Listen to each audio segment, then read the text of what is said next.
quintessential Australian scene, gum leaves, sun, drought.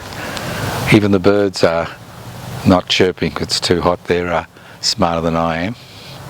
So I thought today we'd see more of the countryside than actually look at my face, because I'm going to talk about something which is we're all aware of, and it's getting worse. You know, when people talk about evil, that's right, E-V-I-L, not Evel Knievel, but E-V-I-L. There's adulterated evil and unadulterated evil. Who knows what it means? Now, if you're wondering what is the most common cause of death on the planet, and disability, and chronic illness, and the psychological issues associated with that, I'm pretty confident most of you will get it wrong. Not because I know more than you, but because it's the type of thing we don't think of. It's like the air we breathe. I mean, war causes death and destruction. The casualties are minuscule every year in compared to this scourge, this adulterated evil. Then we've got gambling and all the associated problems associated with problem gambling, alcohol, the associated health issues related to alcohol consumption, although certain cultures ban it. Then we've got drugs, both legal and illegal, the side effects of the legal drugs, and the devastating consequences of many illegal drugs, just personal, both personal and community based. So what does that leave? Oh, smoking. Obviously different sovereign nation states are making different attempts to clamp down on smoking and the associated illnesses with it, and the deaths and chronic illnesses it causes, like carcinoma, emphysema, bronchiectasis, bronchitis, and the list goes on and on. So what's left? Well, if I told you that all these combined don't even come near to the numbers of the 8 billion people on the planet who now find themselves of the mercy of this adulterated evil. So what am I talking about? I'm talking about something which is important as air and water. I'm talking about food consumption, food production, how food production has been totally corporatised, especially in the developing world and the so-called developed world. It is a tsunami. It is creating a tsunami of disease and chronic issues. And governments around the world are not aware of it, and if they are aware of it, they really don't want to do much about it because of the power which is exercised by a small number of transnational corporations which dominate the food preparation industry. I'm not talking about, you know, that advertisements you see where food is prepared for you for a price. I'm not talking about the capitalisation of food preparation, but I'm talking about the industrialisation of food production. We're told there are so many people on the planet that this is the only way we can survive as a species. It's through the industrial production of food. I'm not talking about growing food, although there are issues there. I'm not talking about food preparation, although there are issues there. But I'm talking about the production of the food that you see every day in your local shop, and more importantly in your local supermarket. The packaged stuff you see. Obesity, cardiovascular disease, diabetes, dementia, all increasing in society. We can say, well, maybe it's due to the fact that we live longer and that we don't die in the majority of cases from infective disease. But that's not the fact. The fact is that mass-produced food for mass consumption is created in such a way has to encourage, in inverted commas, through the addition of salt and sugar and additives to material you find in boxes and tins, to actually change the taste so people become used to that taste, the salt, the sugar. It's also an exceptionally cheap way of mass producing material. And then you've got the new kid on the block, ultra processed food, if you want to call that food. But the dilemma is very simple. Although we have health warnings regarding smoking, and we have mechanisms by which to attempt to treat people with drug addiction,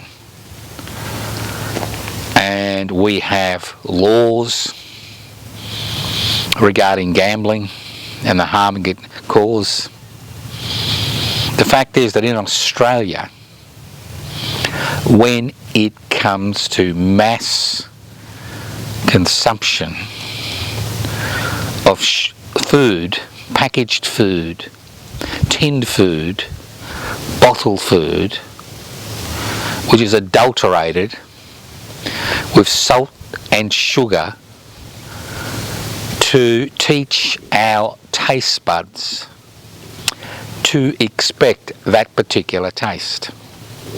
I can give you a very small example, and next time you're in the supermarket, if you do supermarket shopping, spend a few minutes.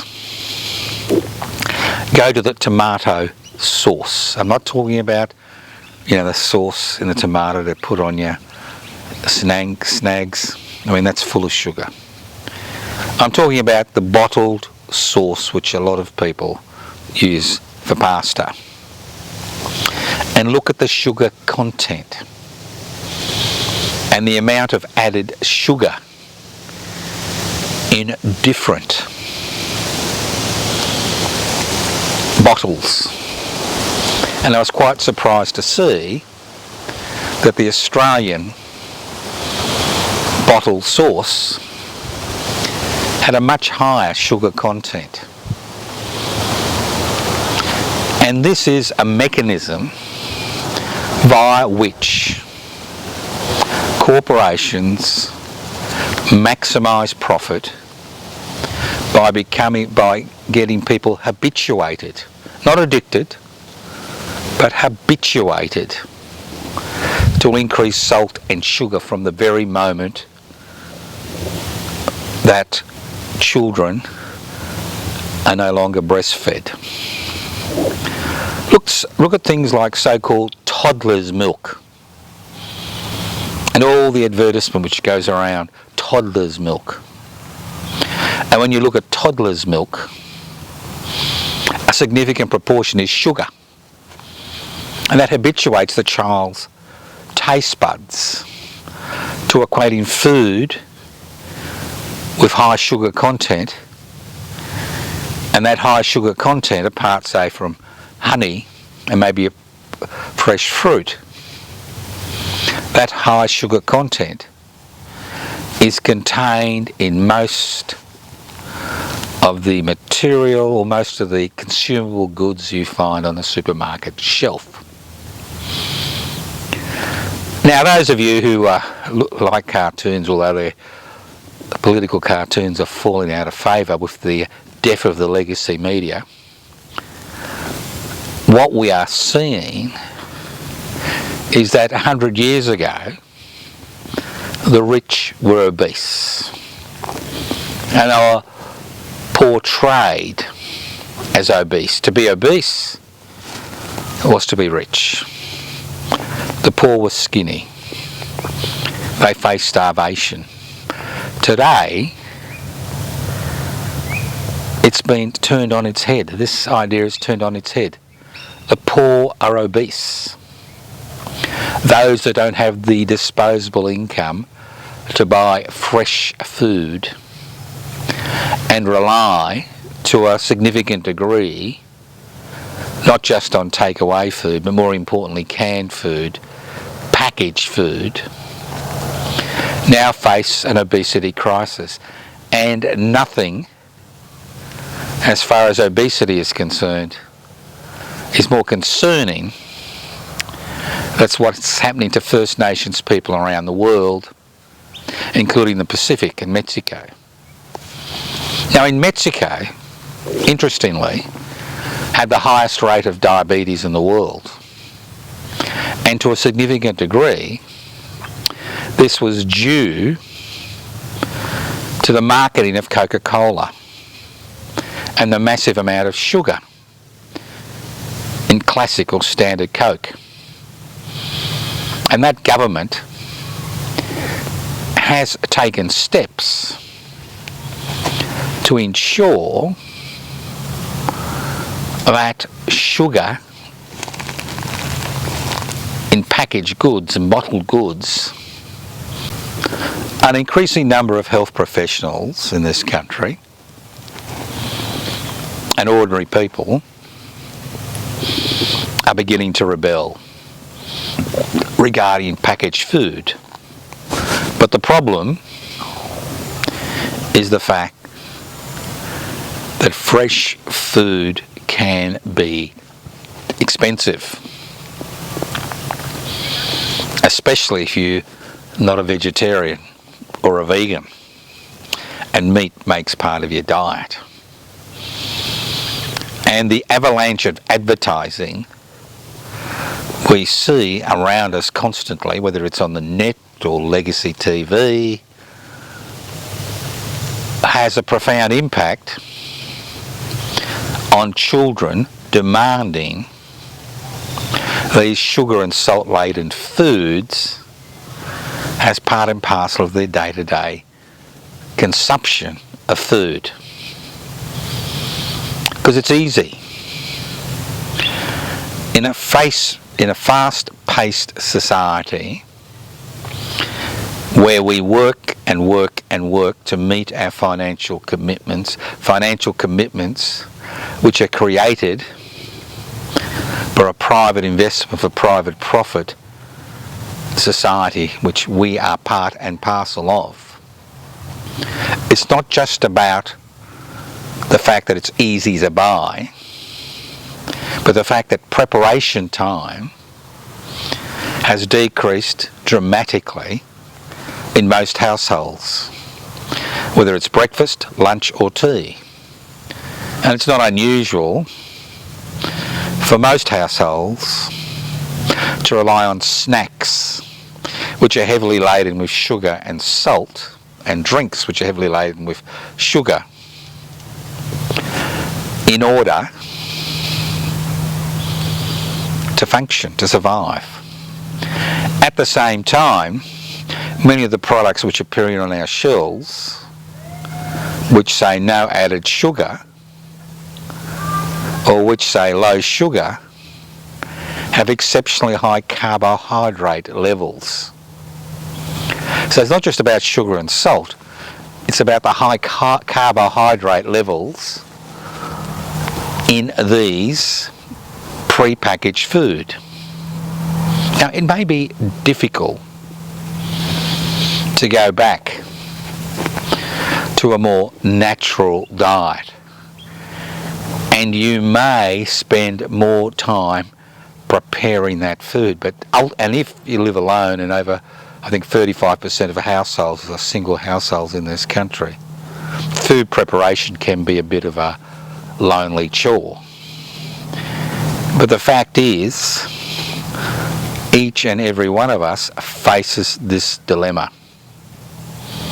Now, as a society, we can do a number of things. Governments can do, you can do things, and to a significant degree, what you can do is related to your disposable income. The higher the disposable income, the easier it is to purchase fresh food.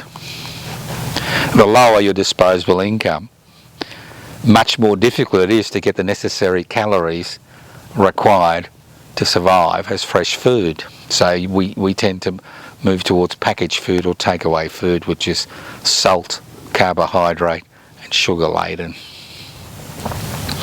Now, governments have a role. Governments are not willing to tackle the corporate food production industry because it's powerful, exceptionally powerful.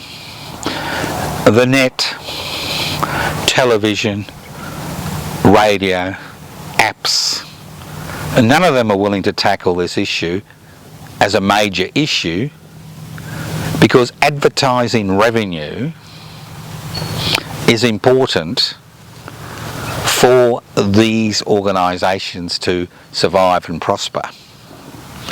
So the baton in a private investment for private profit society is handed to the government, especially to a federal government, which should be looking at things like sugar taxes, taxes on food with high carbohydrate levels, and more importantly, with this escalating health bill because of increasing obesity and all the problems related to obesity in our society, like diabetes, hypertension, ischemic heart disease, kidney disease, and the list goes on and on. It's time we look beyond just sugar tax or a carbohydrate tax, which again affects those with the least income. It's time we looked at subsidising, as a society, subsidising fresh food for people on social security benefits, the 33% of Australians who rely on social security benefits, and those large families which live a hand-to-mouth existence. Because that subsidisation in food, the cost involved, would be recouped by the decreased dependency on the medical and healthcare system. It's a true issue. Another thing that we should be looking at is subsidised food halls, where people on limited incomes can, for a minuscule amount of resources, obtain healthy food on a daily basis. The cost involved can be recouped by the introduction of a 1% financial transaction tax. Have you ever thought it was a bit strange that we only have a goods and services tax, but as far as financial institutions are concerned, there is no financial transaction tax? Just a 1% financial transaction tax would raise over $60 billion a year in this country, which would be more than enough to subsidise fresh food and to create government-owned eating facilities which can provide fresh food. Now, obviously, this will have an impact on the innumerable small businesses which are involved in food production. But the fact is The major issue is not these small businesses. The major issue is the large corporations which dominate the production of processed and ultra-processed food. This is adulterated evil. And if we don't face it, we will continue to be burdened by problems associated with high carbohydrate intake, high salt intake, high sugar intake, and also many additives which are added to drinks and food to decrease sugar content but create their own issues. So the ball's in your court. This is not about revolution, it's not even about major reforms. It's about taking simple steps to ensure you, your family, your friends don't become victims of this adulterated evil.